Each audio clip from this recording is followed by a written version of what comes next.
I'm Scarlett. It's a Tuesday morning, and two officers are standing on my porch, holding a felony complaint with my full legal name and middle initial. My mother, Evelyn, filed it, claiming I stole my grandmother's emerald ring. My daughter, Ava, is at school. I'm barefoot, and my coffee has gone cold. I haven't slept since the chairs at Ava's 8th birthday party remained empty. 3 days ago, I opened Venmo and sent my mother $1. The memo read, "Hope it's memorable." I pressed send right here in my kitchen, looking at the 23 handmade name cards still stacked on the counter. Ava had written those cards in marker for relatives who RSVP'd yes, but never showed up. What the officers don't know, and what my mother doesn't know, is that the ring legally belongs to me, and the letter in my safe is about to be read aloud in a ballroom my company owns. Let me take you back a few months. 3 months before Ava's birthday, I drove to my mother's house for Sunday dinner with a stack of printed save, the date cards in my purse. I used high-quality cardstock in hand, addressed each one in Ava's name. I wanted no one to have an excuse.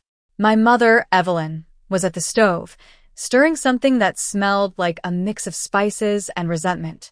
My sister, Isabella, sat at the kitchen island with her phone face down.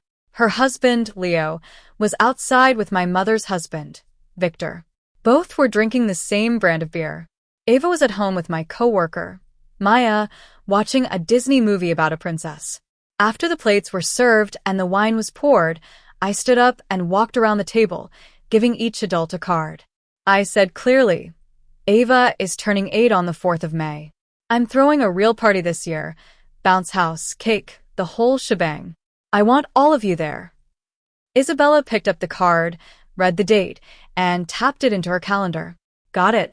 May 4th, she said. Leo nodded and promised they'd be there. Aunt Penelope was on speakerphone and said yes.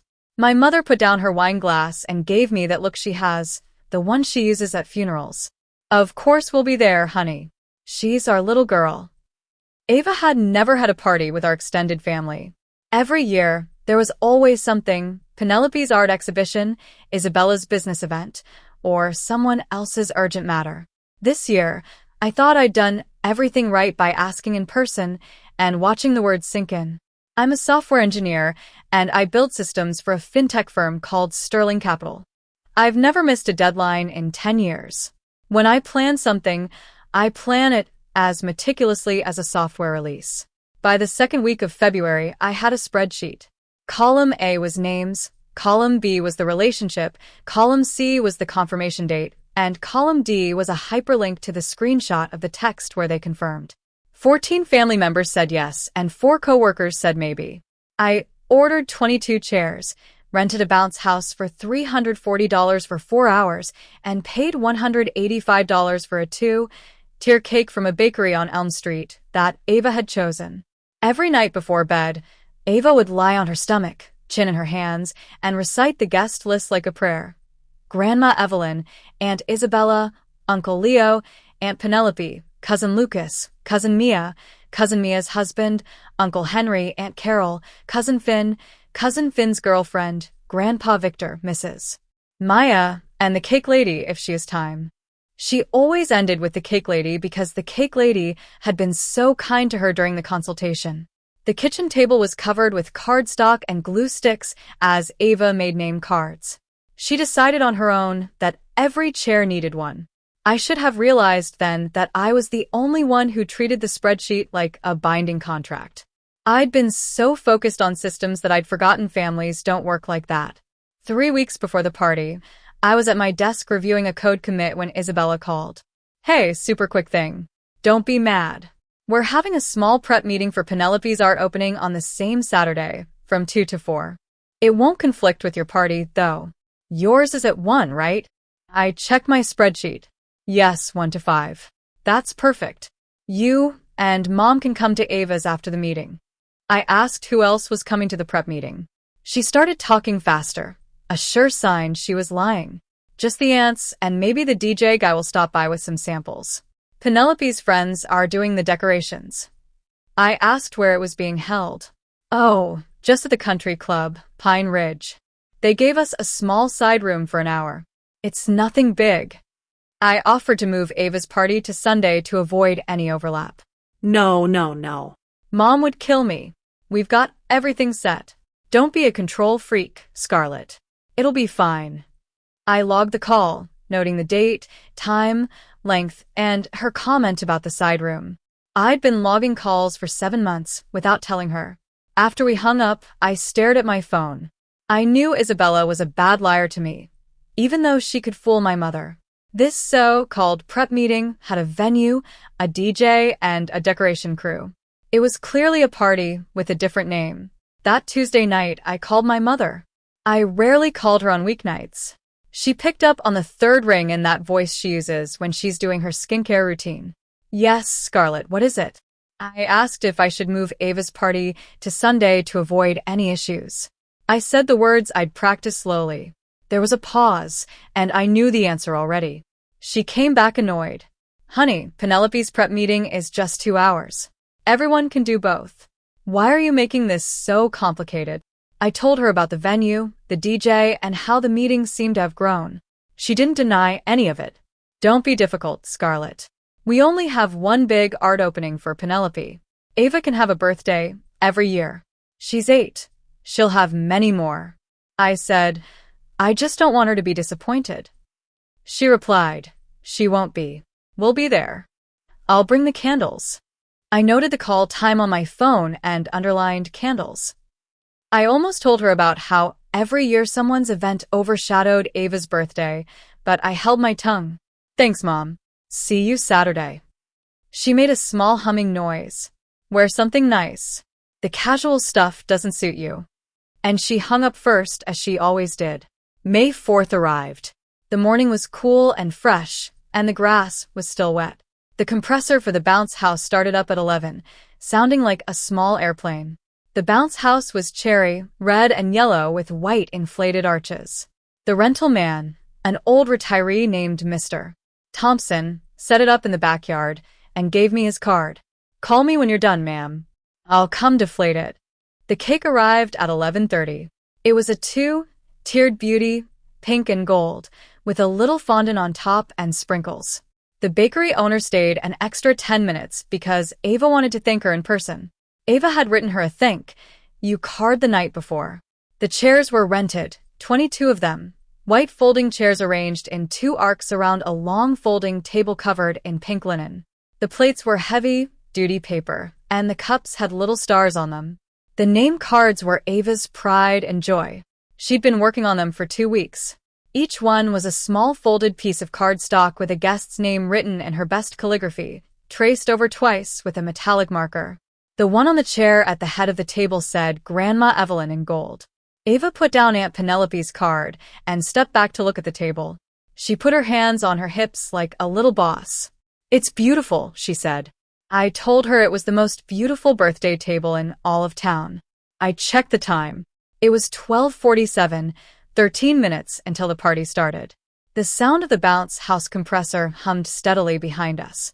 At 12:50, my phone buzzed. It was Maya. Want me to swing by? I can bring my little niece. They'd have a great time together. I looked at the table. With 22 seats and 14 confirmed family members, the math should have worked. No, you're sweet. It's family only today.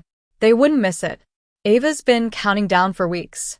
Maya started typing, stopped, started again, and finally sent, okay, save me a slice. I told her I would, and she sent a single heart emoji. I knew what she wanted to say, but she didn't. I went back outside. Ava was sitting on the porch steps in her pretty dress, pale pink with white tights and a ribbon in her hair that Mrs. Maya had given her. She was holding the gift Mrs. Maya had dropped off the night before, a small wrapped box. Mommy, can I open Mrs. Maya's gift first? She asked. We wait for everyone, I said. She nodded and put the gift back at the bottom of the gift table. She walked along the line of name cards, touching each one with her finger as if counting them. I kept telling myself that family shows up. That's what I believed.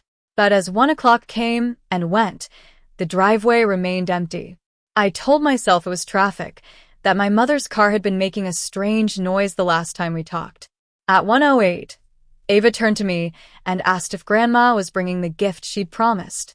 My mother had promised her a necklace from her jewelry box 2 weeks ago. Ava had been excited for it.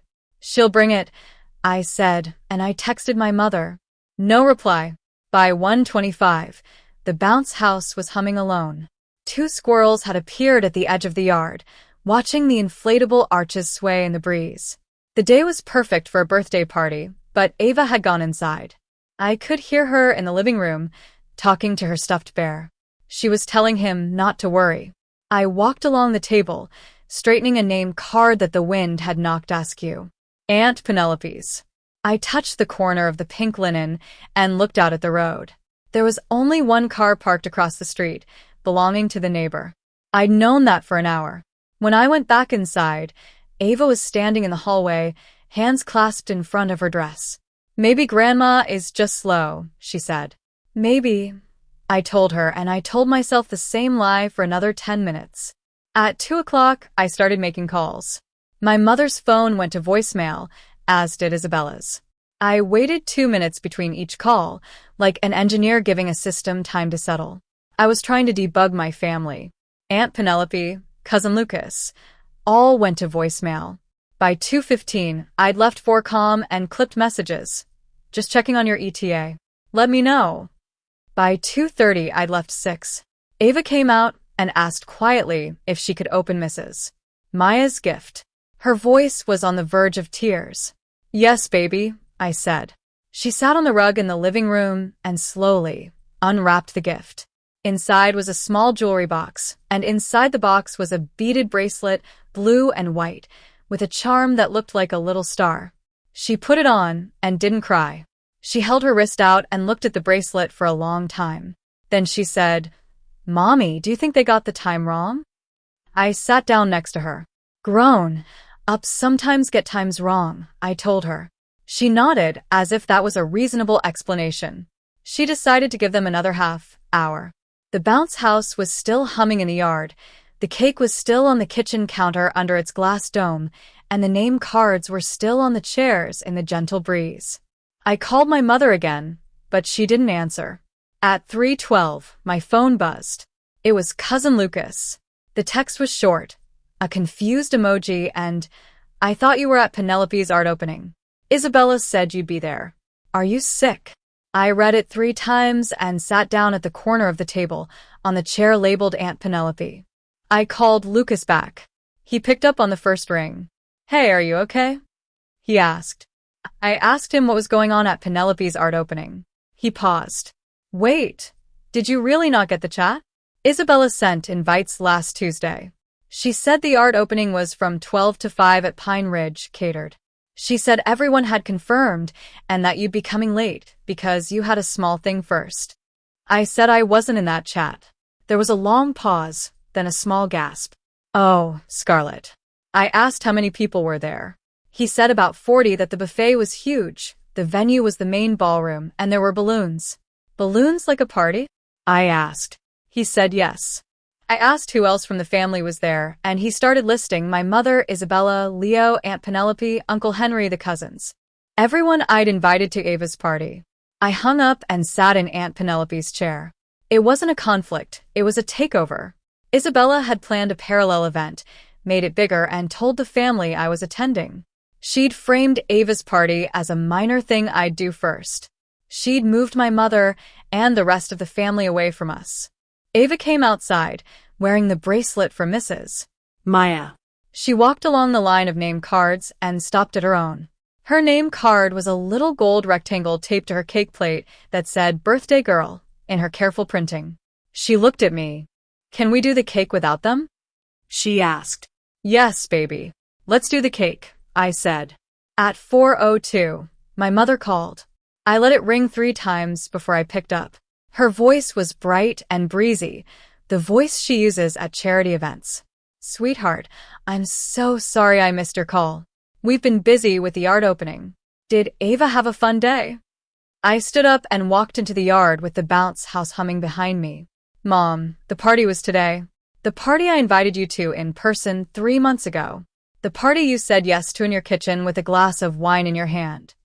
There was a small pause, and then she went into that funeral voice. Honey, we thought you were coming to Penelope's. Isabella told everyone you confirmed.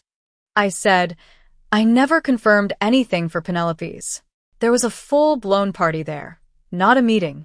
She replied, Don't be dramatic. It was just a long planning session that grew a bit. Why didn't you reach out to us at noon to clarify? I couldn't answer. The question itself was the answer. She filled the silence. Don't make this into something it isn't. We'll come by tomorrow with the necklace. We'll make it up to Ava. I said, Goodbye, Mom, and hung up. At 5 o'clock, Ava wanted the cake. I lit 8 candles, pink with little white twists. We sat at the long folding table with 22 chairs and 21 name cards still in place. The wind had blown some of them sideways. Aunt Penelope's had tipped forward onto the linen. Grandma Evelyn's was still on its chair. The bounce house was starting to lose pressure. I hadn't called Mr. Thompson to deflate it yet. Ava blew out the candles in one go and closed her eyes for a second, making a wish. I never asked what she wished for. Some wishes are private. I cut her a piece of cake. She ate 3 bites and put down her fork. Mommy, I think I'm done, she said. Okay, baby, I replied.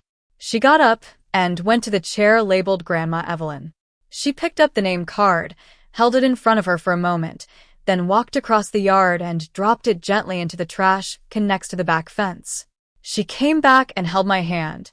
I tucked her in at 7, and she fell asleep before I closed the door. Then I went to my office. My office is the smallest bedroom in the house.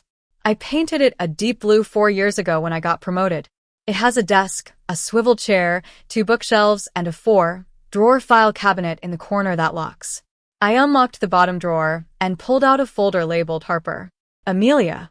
My grandmother, Amelia Harper, had lived in our town for 40 years. She was a schoolteacher for 25 of them. She passed away in December of last year at the age of 80 in the guest room of my house, with my hand in hers. She'd moved in with me 6 months before she died, even though the doctors gave her only 3. I'd been keeping this folder for 5 months. I hadn't opened the sealed envelope inside. My grandmother had written my name on the front of the envelope in her beautiful cursive and below it, Open after first public injustice. I sat at my desk, put the folder on the desk, and stared at the sealed envelope for a long time. Then I picked up the letter opener my grandmother had given me when I was 16. I slid it open. The letter was 3 pages long. My grandmother had written on water, marked stationery the color of old parchment. Her handwriting was the same as it was on every Christmas card I'd ever received. I read it sitting up straight. I didn't pour wine or light a candle. I